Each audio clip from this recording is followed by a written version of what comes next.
When you were working at Man City with Pep, what did you learn about the psychology there is to being at the top and maintaining those levels? What did you learn? A lot. Obviously, the standards that they are set at that club, they are not only to win, it's to win in certain way, to win every 3 days, and being extremely demanding and critical, and at the same time supportive. So it's a good mixture. It was incredible to be part of that team and that evolution and how that team was built and that thing, and I will always be very grateful. And obviously now that you're rivals rather than colleagues, I understand. Do you not really speak to Pep about football anymore? And how often do you speak to him still? And do you have to sort of forget? Do you have to forget it now? I can't speak. Obviously, we're not going to be talking about things that are related to our teams, but of course we can speak about football and any other matter. That's not going to change. And I just wondered, because you were talking about demands on the players, but it's demanding on all the staff, including you. I mean, you may tell me different, that you're not the same weight you were when you played football. But how do you look after yourself in a period where you're travelling every 3 days? What are you doing? Are you doing yoga? How do you keep yourself? Well, first of all, I try to sleep well. I think rest is really important. I look after my diet when I can. I don't exercise as much as I should have done, and I have to be very critical with myself on that sense. And then I have to try to keep a clear mind, and to do that, spending time with my loved one is something that it really helps me, my wife, my children, and then reading, thinking, some meditation sometimes. I think sometimes that helps you. Mikel, it's clear that you have a really good relationship with the executive team here. How important is that? I mean, in a documentary speaking with Tim, it was interesting how he says sometimes he has to challenge you because he's older, more experienced. How important has that relationship been?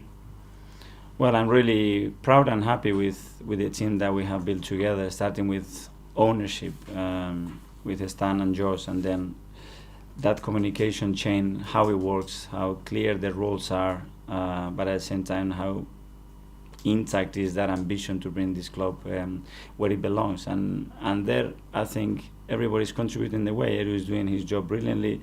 Rich has been a great addition. Vinay continues to do a lot of things with the experience they had at the club. Tim has had other values and other presence at the club that is really important. He knows ownership really well, and that facilitates a lot. I think everybody's been really, really important. It seems like there's trust between all of you. So if in January you're in this position, you said to them, look, we just need one more player or this, you think they would say, the trust set, say, yeah, we'll go with you, Mikel, because we've seen what you've done? I think that trust is, I think it's been shown in many ways. In difficult moments, that they have shown trust and understanding of the situation we're in, and a lot of clarity on how we're going to get out of it and move to a different phase in the project. And when they had to invest, buy players, get players out as well, they've been extremely loyal and extremely trustful, I think. So if you went to them, you think, if you said we really need this, you think they would say yes? I think they would try to do their best, yeah. Playing every 3 days thing, because we were talking last night about it, and I thought it was really interesting what you said about honing a sort of ruthlessness in players like Bakayo and others, just playing 3 days. Can you talk a bit more about what the process is behind that and how you know when a player is ready to do it?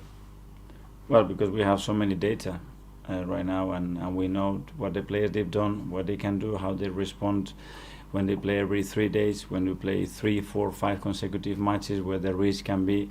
But still nobody has the clear ball. I haven't heard anybody say this is going to happen in 2 weeks' time. But obviously we want to protect our players, and a way to protect our players is when there is a risk to overload them and get them into that frame where they can get injured. Don't do it. But to protect our players as well means that they need to have the robustness to play those matches when it's necessary, because it's going to be necessary. And after the World Cup, it's going to be absolutely crazy the amount of games that we're going to have, the crucial we're going to have, and we need to be prepared for that. And in Bakayo's case specifically, I mean, it seems from here that there has been a bit of a step up this season in how strong and robust he is and capable of doing that, where maybe previously he wasn't quite there. Here, the robustness is in your mind. How much you want it, how tough you want to be with yourself, how pushy you want to be yourself, and what do you do to get to that level. So it's not so much about whether people can bounce off you or not, it's about Yeah, the gym is very important, but what happens in your brain, I think, is more important. And you also said that, you know, ultimately no fitness coach would persuade you that players can't do it. Mm. In a hypothetical situation, and I know that, as you say, you guys have the data, we don't. If it came down to you having an opinion that a player could do it, and a fitness coach saying, I'm not sure about that. That doesn't how happen does that because it's a really open discussion. You know, everything adds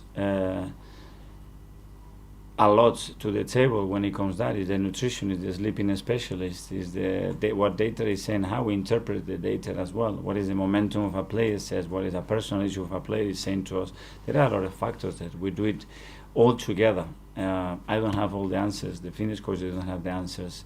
The data doesn't have all the answers. It's something that we have to do it together, and this is the way we work. And just one about the World Cup, if that's all right, because I think we're a month to the day to England playing on.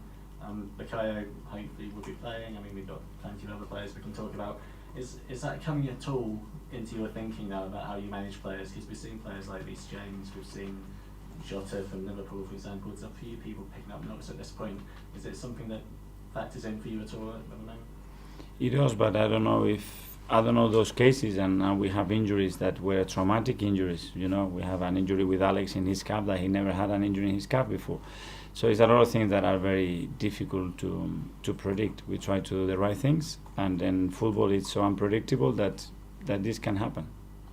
Have any international managers, is there conversations with, well, not just like Gareth, but other international managers, do they come to you? Have you spoke to them this season? Yeah, we spoke to them, to many of them, just because it's great for both managers to have an update of where they are, not only physically, mentally, issues that they had, things that we insist on them, what it helps a player and what brings a player down. I think it's really important communication, and we're trying to build those relationships.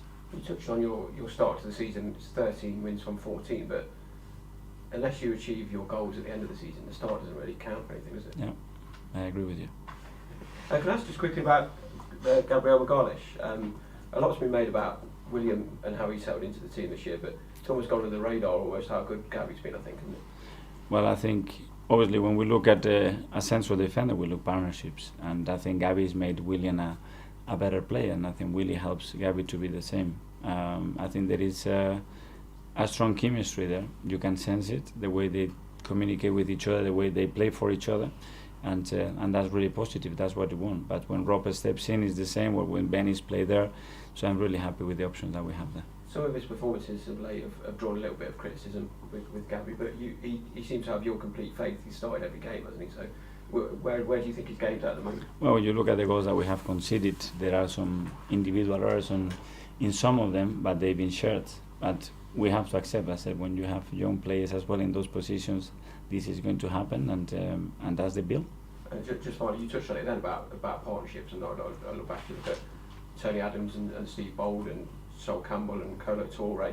They're the importance when this club to win things. It's about a defensive partnership can be just as important as at the other end of the pitch. Well, a winning team needs to have, obviously, the spine of the team has to be tremendously consistent and play at a really high level.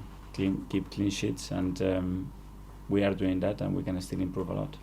We're up against time a little bit, so if we can just rattle through just a couple please, and then into Sundays. Thank you. Hi, Mikel. Last week in Bodo, the manager was saying he wants to come and study you, and last night Ruben Nistelrooy was talking now about how impressed he's been with you. I just wonder how do you keep your head small enough to fit through the door and not get ahead of yourself given the start of the season? I don't know. Obviously, thank you. I don't read much, you know that I don't. But I gave Ruth as well a lot of compliment, and I give the manager board a lot of compliment because I thought that's the case. I think we learn from each other a lot. I think watching other teams, other way of doing and speaking to other people, I think it's really rich, and if you want to evolve, you have to do that, and we are constantly trying to do those things as well. And is there someone, or either at home or a coach, who keeps you in check if when it's going really well and you're getting confident? Is someone who brings you back down to earth? I don't know. The people I always speak to, they don't change the way they are with me. I don't change. I demand myself more. I look much more for the things that we have to improve, with the things that we do really well, and that's the thing. When you are in a really good moment, the hardest thing is to maintain it, and we want to prolong that period.